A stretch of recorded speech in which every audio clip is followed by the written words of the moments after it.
So I think Blue Protocol, where does like the hate and the bad reviews come from? I think it's mostly coming from the expectation people have, which is what BP originally was, which is like a PC MMORPG, right? The thing is, if you come into this game expecting this, you're gonna be very disappointed. It's going to be extremely disappointing. But if you come into the game expecting it and with a perspective of the fact that it's a mobile PC MMORPG, I think that you are going to be pleasantly surprised. I say that because I personally was. When I first played the game, because of the time gating had something to do with it. I was extremely like I probably wasn't.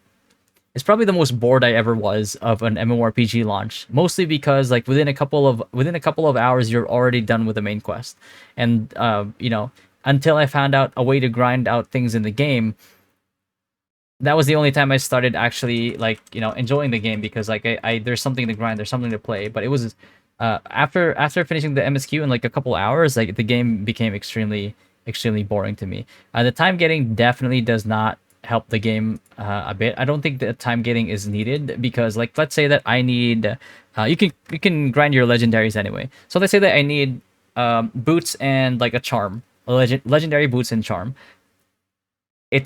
I'm not gonna leave behind the content because like I'm still gonna be farming Muku Chief, for example, with everybody else, like regardless if they're like new to the game or not, because that's the guy that people want to farm for like legendary boots or charms, right?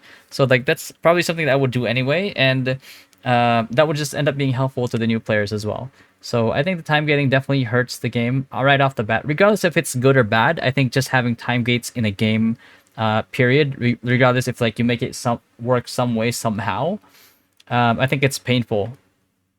I think it's painful to kind of like play, right? Certain levels of pay to win, right? So here's my take on this one. I personally do not care about pay to win in a PvE game. When pay to win is in a PvP game and affects the balance of PvP, that's when it really matters to me. Because here's my perspective on pay to win in PvE games, right? And why I personally do not care and I'm okay with it is think of it this way: the game, if you're playing free to play, the game starts out in hard mode. By pay to winning the game, all you're doing is lowering the difficulty bar for yourself. So you're essentially paying money to take the game from hard difficulty to normal difficulty. And if you're wailing on the game, you're taking the game from normal difficulty to easy difficulty. That's essentially what's happening when somebody's pay to winning a game. You're never mad. Let's say like you're doing Tina's Madness like Realm Hard, right? You're never, or let's say even Master eventually, like you're never really gonna be mad when you get a whale in your party because you know that you're going to be spamming that dungeon anyway. So having somebody who's a whale who makes your run easier is something that you openly welcome versus getting jailed in one, right? So pay to win, in a PvE game, I feel like I just can't. Even if I tried, I just can't bring myself to complain about it because like if I wanted to make sure that there were no whales in my party, I could talk to my free to play friends and just recruit people at a certain like gear score and then just go into it so I get that level of difficulty, quote unquote. So you have that choice. Here's the thing: there's more free to play players and low spenders than there are whales. So if you try to pug a dungeon, there's a much higher likelihood of you partying with somebody who's not a whale. And the only way that you're gonna be mad at that is that if your ego got hurt because a whale is out DPSing you like crazy. But then again, it's like a dungeon you could be spamming. You're never gonna see that guy ever again, most likely. So it's fine, right? Like it's not a problem. So that's why I personally have no issues with pay to win in a PvE game. Who cares? If my whole guild is getting one bang by a whale in a PvP game, then I care, right? Like Ragnarok Origin, for example. So I think that's where like a lot of the hate is coming from. And another thing that I want to add is UI. UI is horrendous UI. It's incredibly bad. The fact that you need to have a PhD to even figure out how many shops there are that are hidden and the steps that you need to take to reach certain shops. And as a new player, if you miss out on these dailies, on these weeklies, it's very bad for you, especially if you're free to play. And why can't we just have a shop tab and everything that's shop related is in that tab? Why is it that after 2-3 days of playing the game, I find out that there was a shop that I didn't even know about because you had to go through like 6 different clicks off of like one sub menu and another sub menu before I can even get to it, right? If I want to pull like my imagines, for example, why is it that with your imagines, for people that are not playing yet, imagines are basically like your gacha pulls, right? Why do I why did I find out the complicated way that instead of going to the spot where people pull imagines, I can actually go into the monster research, for example, look for the boss, click the boss, click how to obtain, and then click will pulls or like the gacha pull like tab, and then that's how I find out that I can actually do these pulls while I'm out on the map. I don't actually have to port, wait for like the 10-15 second like loading screen and run over there just to do my pulls. It's just insane to me. Like why is the UI this horrendous? And it's not even like, oh, but it's a mobile game UI. Like, no, bro, like this is worse than any UI I've ever seen in any game ever. Generally, I like discovering new things in an MMORPG, but not like this. So if there was a way to kind of streamline that and fix that already, that would be amazing, right? And that alone turns a lot of people off already. So I understand the hate that the game is getting, but again, I like the fact that the pros. Okay, so let's say like what people love about the game. I think that the community aspect, the community aspect.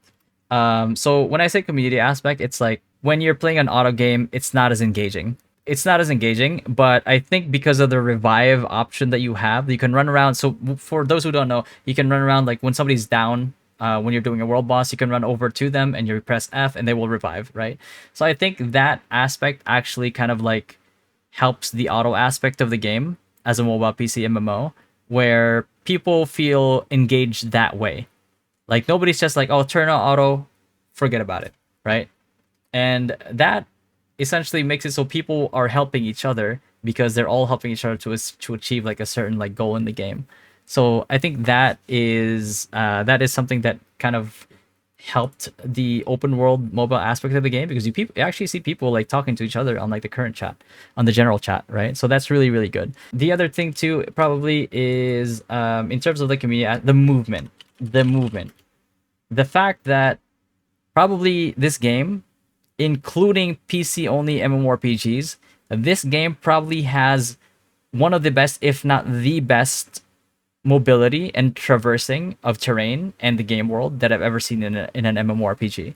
And usually you see that in a lot of Chinese MMOs. Chinese MMOs, Revelation Online, even like World of Jade Dynasty, all these games have really, really, really good like movement and traversing of terrain and like the game world, whether it's like on flat ground or even like through mountains and stuff.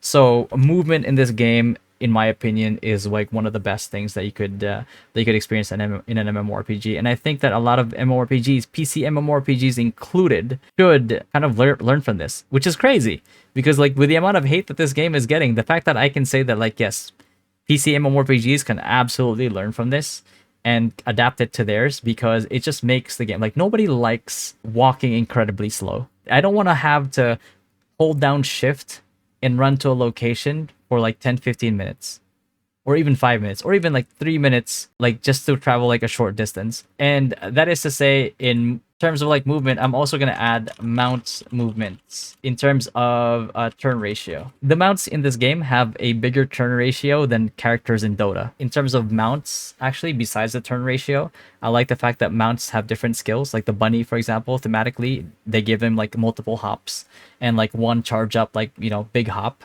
So I think that that's really, really good about the game. So I think the exploration as well. Exploration is nice. There's a lot of treasure in the world. So the exploration is really, really nice for me.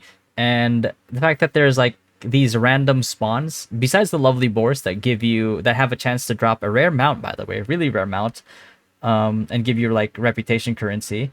There are also these like golden and silver napos, like mobs, and golden silver like boars that spawn randomly in certain spots in the game, and they're really hard to find, but they're actually these like nice little things that the community kind of calls out on world chat, for example, and then everybody helps out because you can only do 1 damage to this thing regardless of like how strong you are. So the fact that you can bring together a community like that to get kind of like focus on like a specific goal and getting like decent if to good to like really rare loot from it is pretty big for me, honestly. despite its flaws, I feel like Blue Protocol in a community aspect definitely does it well, and does it well than like a lot of like PC MMORPGs, to be honest. Like for all its faults, I fervently believe that that's the one of the things that it does really well, along with the movement. The drop rates are too low, I feel, weapon wise. I mean, that for now, because like weapons are craftable, weapons can be farmed, and I think there has to be some type of rarity to the grind. Otherwise, there's no point in grinding. A lot of the people that actually reviewed it negatively, if you were to, a lot of the people that reviewed the game badly were people that were turned off initially because of what they initially saw with this one and with the time gating, right, people that played more than an hour, it's mixed. But if you actually change it to like over 10 hours, aka people that actually gave the game a try, gave the game a chance, it turns into mostly positive. So that's like the main thing that I think that people need to pay attention to, is that I completely understand the hate that it got because of this. This is the main expectation that people had, and this is what turned people off the most, the time gating and everything. Not only that, I mean, I would probably also comment on the combat, but then again, it's an auto mobile PC game, and it kind of like ties into this as well, right? So that's that. Um, so and that's why, right? It's very obvious. Go over 1 hour, mixed, right? You go over 10 hours, boom, mostly positive, right? So I think the more that people actually give the game a chance and start to understand that, like, and see it from a perspective of like, yeah, it's a PC mobile MMORPG. I think that the perspective shift kind of like changes how people see the game and the expectations that they have of it.